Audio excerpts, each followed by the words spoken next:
Hello বন্ধুরা, pine মানা ব্লগে তোমাদের সবাইকে অনেক অনেক ভালোবাসা। তো দেখো, আমার বর কাজে যাচ্ছে, গামছা নিতে ভুলে গেছিলো, তো আমি গামছাটা দিয়ে দিলাম। ও কাজে চলে গেল। তারপর দেখো, এখানে আমি ভাত বসিয়ে দিয়েছি।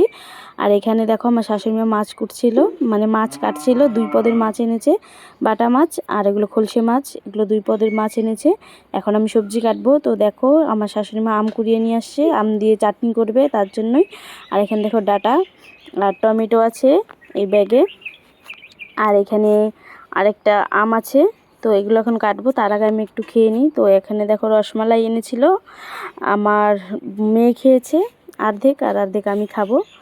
তো রসমালাই খেয়ে ঠেয়ে সবজি কাটবো। তো দেখো, আমাদের এখানে ফেরিওয়ালা চলে আসছিলো ব্যাগ নিয়ে। তো সেখান থেকে আমার মেয়ে এই ব্যাগটা নিয়েছে, আর আমার শাশুড়ি মা এই ব্যাগটা নিয়েছে, দুজনে দুটো ব্যাগ নিয়েছে।